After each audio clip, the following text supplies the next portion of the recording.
अगर हम धरती के अरबों सालों के इतिहास को सिर्फ एक दिन में गिने तो सोचिए जीवन कब शुरू हुआ होगा। डायनासोर कितने घंटे या मिनट तक टिके होंगे और इंसान कितने समय से है, सेकंडों से भी कम या सिर्फ एक पल। अभी आप देखेंगे धरती का पूरा इतिहास सिर्फ 15 मिनटों में। आज से लगभग 4.6 अरब साल पहले हमारे ब्रह्मांड में कोई भी ग्रह, कोई भी सूरज, कोई भी इंसान मौजूद नहीं था। सिर्फ एक विशाल गैस और धूल का बादल फैला हुआ था। यह बादल इतना बड़ा है, भारी था कि इसे आंखों से देखना भी नामुमकिन था। फिर एक दिन बादलों के करीब सूरज जैसे तारों का विस्फोट हुआ। यह विस्फोट इतना शक्तिशाली था कि उसने इस बादल को हिला दिया। बादल के छोटे छोटे कण आपस में टकराने लगे। धीरे धीरे यह छोटे कण एक आपस में टकराकर बड़े पत्थर बनने लगे और फिर वो पत्थर मिलकर विशाल पिंडों में बदल गया। इसी बीच इस बादलों के बीचों बीच एक गोलाकार पिंड बनने लगा जो जलता हुआ था। यह वह सूरज था जो आगे चलकर हमारे पूरे सौरमंडल की रोशनी और गर्मी का स्रोत बना। तभी ग्रेविटी का निर्माण हुआ। इसी कारण सूरज के चारों ओर घूमती धूल और पत्थर सूरज की परिक्रमा करने लगे। धूल और पत्थर धीरे धीरे एक दूसरे के साथ जुड़ते गए। यह छोटे छोटे टुकड़े आपस में मिलकर ग्रह बनने लगे। उनमें से एक था हमारा पृथ्वी। कुछ समय बाद एक और ग्रह पृथ्वी के पास आने लगे जिसे हम थिया के नाम से जानते हैं। यह ग्रह पृथ्वी के आकार का लगभग आधा था। पृथ्वी में लगातार उल्का पिंडों की बरसात होती रही। चारों तरफ ज्वालामुखी फट रहे थे और साथ में हमारे ग्रह पृथ्वी की पड़ोसी थिया में भी दिन ब दिन यह ग्रह पृथ्वी के करीब आते गए और एक दिन पृथ्वी और थिया ग्रह एक दूसरे से टकरा गए और पृथ्वी की टक्कर इतना जोरदार था कि पृथ्वी का एक बड़ा हिस्सा उड़ गया। उस उड़ते हुए टुकड़े ने धीरे धीरे एक गोलाकार रूप लेने लगा और बन गया चंद्रमा और वो पृथ्वी के चारों तरफ परिक्रमा करने लगे। उस वक्त पृथ्वी में किसी भी इंसान या जानवर के रहने की जगह वैसी नहीं थी। पृथ्वी एक जलते हुए गोलों की तरह थी। चारों ओर पिघली हुई चट्टानें थी, लावा की नदियां बह रही थी और लगातार उल्का पिंड गिर रहे थे। यह दुनिया इतनी गर्म और अस्थिर थी कि उस पर जीवन की कल्पना भी असंभव था। लेकिन समय के साथ कुछ धीरे धीरे बदलने लगा। लाखों सैकड़ों लाख साल में धीरे धीरे पृथ्वी की सतह ठंडी होने लगी। जो लावा कभी लगातार उबलता था वह जमकर एक ठोस परत में बदलने लगी। यही परत आगे चलकर पृथ्वी की बाहरी सतह यानी क्रस्ट बनी। यह सतह पूरी तरह से मजबूत नहीं था, बार बार टूटता और पिघलता भी था, लेकिन धीरे धीरे मजबूत होती गई। इसी से धरती पर स्थित जमीन बनने की शुरुआत हुई। पृथ्वी की सतह तो ठंडी हो रही थी, लेकिन जीवन के लिए सबसे जरूरी तत्व यानी पानी अभी भी मौजूद नहीं था। चारों तरफ उल्का पिंड गिर रहे थे और उल्का पिंडों से जमा हो रहे थे नमक, मिनरल्स और पानी। यह पानी धीरे धीरे धरती पर फैलता गया। दूसरी ओर पृथ्वी के भीतर से ज्वालामुखी लगातार फट रहे थे। इन विस्फोटों से जो गैस में बाहर निकलती उनमें से भाप और पानी की भाप भी शामिल थी। इसी तरह पानी न केवल आसमान से आया बल्कि खुद धरती की गहराइयों से भी बाहर निकल रहा था। जैसे जैसे वातावरण में नमी बढ़ती रही, आसमान में बादल बनने लगे और फिर एक दिन पहली बारिश हुई।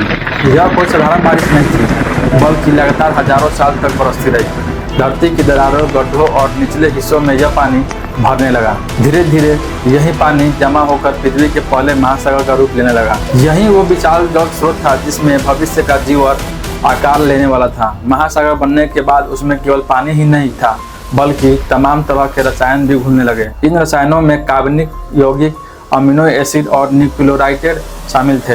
यही वे छोटे छोटे सूक्ष्म कण जिनसे आगे चलकर जीवन की सबसे पहली नींव रखी जानी थी। उस समय का वातावरण आज की तुलना में बिल्कुल अलग था। हवा में ऑक्सीजन नाम की कोई चीज मौजूद नहीं थी। इसके बजाय कार्बन डाइऑक्साइड, मीथेन और अमोनिया जैसी गैसें भरी हुई थी। सतह अभी भी गर्म थी, लेकिन इतना जरूर था कि पानी तरल रूप से रह सके। यही तरल पानी जीवन के जन्म के लिए सबसे बड़ा आधार बना। धरती पर विशाल महासागर बन चुके थे, लेकिन यह सिर्फ पानी से भरे हुए गड्ढे नहीं थे।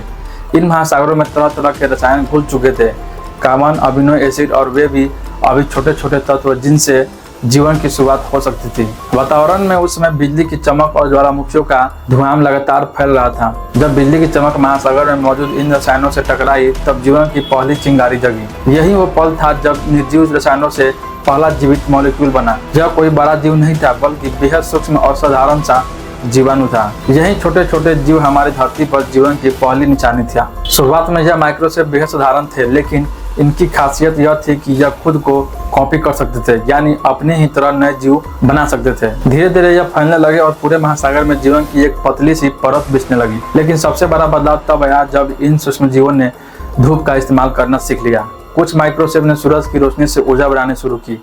यही प्रक्रिया आज हम फोटोसिंथेसिस कहते हैं। इस प्रक्रिया के दौरान यह जीव ऑक्सीजन छोड़ने लगे। उस समय धरती के वातावरण में ऑक्सीजन बिल्कुल नहीं था, लेकिन इन छोटे छोटे जीवाणुओं ने धीरे धीरे महासागर और वायुमंडल को ऑक्सीजन से भरना शुरू किया। बदलाव बहुत धीमा था, लाखों सालों तक चलता रहा, लेकिन परिणाम चौंकाने वाले थे। धीरे धीरे धरती का वातावरण पूरी तरह बदल गया। जहरीली गैसों से भरा आसमान अब ऑक्सीजन से भरने लगा और यही ऑक्सीजन आगे चलकर जटिल जीवन के लिए सबसे बड़ा आधार बना। अरबों साल बीत गए, इन साधारण माइक्रोवेव ने नए नए रूप बना। महासागरों में अब केवल सूक्ष्म जीव ही नहीं थे, बल्कि जटिल जीव विकसित होने लगे। छोटे छोटे बहुकोशीय जीव, शुरुआती मछलियां और समुद्री प्रजातियां प्रकट हुई। पानी के अंदर जीवन की प्रजातियां बढ़ती चली गई, यानी जो शुरुआत एक बिजली की चमक और कुछ रसायनों की टकराहट से हुई थी, वो अब एक पूरे जीव मंडल में बदल रही थी। जीवन का बीज बोया जा चुका था और यह बीज फैलकर पूरी धरती को हरा भरा करने वाला था। पृथ्वी पर अरबों साल तक जीवन सिर्फ महासागर तक ही सीमित रहा।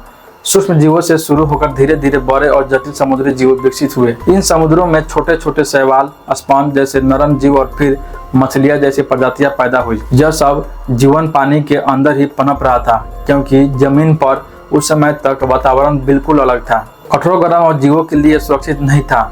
लेकिन जैसे जैसे महासागरों में जीवन का विस्तार हुआ, वैसे वैसे कुछ प्रजातियों ने अपने लिए नए रास्ते तलाशने शुरू किए। पहले छोटे जीव पानी के किनारों पर आकर रुकने लगे। उनका शरीर धीरे धीरे इसी तरह ढलने लगा कि वे थोड़ी देर के लिए जमीन पर टिक रह सके। यह प्रक्रिया लाखों साल तक चली। फिर समय आया जब कुछ मछलियों जैसे जीवों ने अपने पंखों को मजबूत पैरों जैसा बनाना शुरू किया। यही बदलाव उन्हें जमीन पर आने में मददगार बना, यानी जीवन का पहला बड़ा कदम था पानी से बाहर निकलकर जमीन पर आना। यही पल पृथ्वी के इतिहास में क्रांतिकारी बदलाव था। सबसे पहले जमीन पर छोटे छोटे पौधे और कीड़े मकोड़े फैले। इसके बाद रेंगने वाले जीव प्रकट हुए। अब पृथ्वी की सतह धीरे धीरे हरी भरी और जीवंत होने लगी। समय बीतता गया और यही रेंगने वाले जीव आगे चलकर विशाल और ताकतवर प्रजातियों में बदल गए। इनमें से सबसे प्रसिद्ध थे डायनासोर। करोड़ों सालों तक डायनासोर ने धरती पर राज किया। वे जमीन पर, पानी में और यहाँ तक कि हवा में भी मौजूद था। धरती सचमुच उनकी दुनिया बन चुका था। डायनासोर अपने आकार और ताकत में बहुत ही शक्तिशाली थे। कुछ डायनासोर तो इतने बड़े होते थे कि उनका आकार देखकर कोई भी दंग रह जाता। कुछ डायनासोर पेड़ पौधे खाते थे तो कुछ शिकार करते थे। पूरा पृथ्वी में चारों ओर राज करते थे। वहीं स्तनधारी जीव को, जो इंसान का पूर्वज था, वो बड़े सक्रिय से डर के जमीन के नीचे बिलों में छुप के रहते थे। जैसे जैसे समय बीतता गया, पृथ्वी पर और भी बदलाव आने लगे। पौधे और पेड़ लगातार बढ़ते गए और जीवन और भी रूप जैसी स्तनधारी जीव धीरे धीरे विकास करने लगे। डायनासोरों का साम्राज्य लगभग 165 मिलियन सालों तक पृथ्वी पर चलता रहा। लेकिन प्रकृति का नियम है कि कोई भी प्रजाति हमेशा के लिए जीवित नहीं रह सकता। जब पृथ्वी पर जीवन के सबसे बड़े और सबसे ताकतवर जीवों का राज था, तब अचानक कुछ ऐसा हुआ जिसने सब कुछ बदल दिया। करीब 66 मिलियन साल पहले एक विशाल उल्कापिंड पृथ्वी की ओर बढ़ रहा था। यह उल्कापिंड इतना बड़ा था कि उसका आकार आज से लगभग 10 किलोमीटर तक था। उल्कापिंड के पृथ्वी से टकराने के पहले यह पूरे अंतरिक्ष से होते हुए पृथ्वी की ओर बढ़ रहा था। वैज्ञानिकों के मुताबिक उल्कापिंड उस समय के वातावरण और पृथ्वी के पर्यावरण पर गहरा असर डालने वाला था। जैसे ही यह उल्कापिंड पृथ्वी से टकराया, एक बेहद शक्तिशाली विस्फोट हुआ। इस विस्फोट के कारण इतनी ज्यादा ऊर्जा उत्पन्न हुई कि यह विस्फोट लगभग पूरी पृथ्वी तक महसूस हुआ। टकराने के साथ ही एक भयंकर आग का तूफान फैल गया और उसका तापमान इतना ज्यादा था कि आसपास के इलाके पूरी तरह जलकर राख हो गए। इस घटना से पृथ्वी के बड़े हिस्से में आग और धुआं फैल गया। समुद्रों में भयंकर सुनामी आने लगी। जंगल जलकर नष्ट होने लगे। सूरज की रोशनी तक जमीन में नहीं पहुंच पा रहा था। इस अंधेरे और धुएं के कारण पृथ्वी की सतह का तापमान गिरने लगा। दिन और रात के अंतर को महसूस करने की स्थिति खत्म हो गई और इसके साथ ही आसमान में काले बादल फैल गए, जो कई महीनों तक चलते रहे। सूरज की रोशनी पृथ्वी तक नहीं पहुंच सकी और तापमान में गिरावट होने लगी। इस अंधेरे और सर्दी में डायनासोर, जो विशाल आकार के थे, उन्हें अपनी खाने पीने की आदतें बदलने में मुश्किलें होने लगी। लेकिन सबसे बड़ी चुनौती यह थी कि पूरे पर्यावरण में भारी बदलाव आया और यह बदलाव डायनासोर के लिए दर्दनाक साबित हुई। उल्कापिंड के टकराने से मचने वाली भयंकर तबाही ने पृथ्वी के वातावरण में असंतुलन पैदा किया। वातावरण में धूल और राख की इतनी बड़ी मात्रा धुल गई कि यह सूर्य की रोशनी को पूरी तरह से रोक देती थी। तापमान में गिरावट के कारण पूरी पृथ्वी पर एक भयंकर ठंड सा आ गया और यह परिवर्तन डायनासोर के लिए जानलेवा साबित हुआ। धीरे धीरे पूरी प्रजाति विलुप्त हो गई। यह घटना डायनासोरों के अंत का कारण बना, लेकिन यह पृथ्वी पर जीवन के लिए एक नया शुरुआत था। एक विनाशकारी घटना के बाद जो स्तनधारी जीव थे वह जमीन के नीचे बच गए और कुछ नए जीवों ने जीवन की शुरुआत की। इस बदलाव से स्तनधारी जीव को आगे बढ़कर अपना दबाव बनाने का मौका मिला। डायनासोर के खत्म होने के बाद धरती पर छोटे छोटे स्तनधारियों ने अपनी जगह बनाने शुरू की। यह प्राणी शुरू में चूहे जैसे छोटे जीव थे, जो रात में सक्रिय रहते थे और पेड़ों की छाया में छुपकर जीते थे। लेकिन समय के साथ इसकी किस्मतें बदलती रही। कुछ ने जंगलों में रहना सीखा, कुछ पेड़ों पर चढ़ने लगे और कुछ ने खुले मैदान में अपना जीवन ढाल लिया। इन्हीं स्तनधारियों से आगे चलकर प्राइमेट्स नाम का समूह निकला, यानी बंदर और उनसे जुड़े जीव। क्लाइमेक्स में खासियत थी उनकी पकड़ने की शक्ति, पेड़ों पर रहना और अपने बच्चों की देखभाल करना। यही गुण आगे इंसानों में भी आए। लगभग 60 लाख साल पहले अफ्रीका की धरती पर एक बड़ी क्रांति हुई। वहाँ के जंगल धीरे धीरे सूखने लगे और घास के मैदान फैलने लगे। इस बदलते माहौल ने कुछ प्राइमेट्स को मजबूर किया कि वे पेड़ों से नीचे उतरकर जमीन पर चलना सीखे। यही वे जीव थे जिन्हें हम आज आदि मानव कहते हैं। इनके शरीर में भी बदलाव आने लगे। हाथ पैरों की शंखाओं से लटकने के बजाय औजार पकड़ने लायक बन गए और पैरों ने सीधा खड़ा होकर चलना सीख लिया। यही इंसानों की सबसे बड़ी पहचान बनी, 2 पैरों पर सीधा चलना। समय के साथ उनके दिमाग का आकार भी बढ़ने लगा। शुरू में उनका मस्तिष्क छोटा था, लेकिन जैसे जैसे उन्होंने शिकार करना, औजार बनाना और समूह में रहना सीखा, उनका दिमाग विकसित होता गया। यही बढ़ता हुआ दिमाग इंसानों की असली ताकत बना। लगभग 20 लाख साल पहले तो होमो हबिलिस नाम की प्रजाति सामने आई।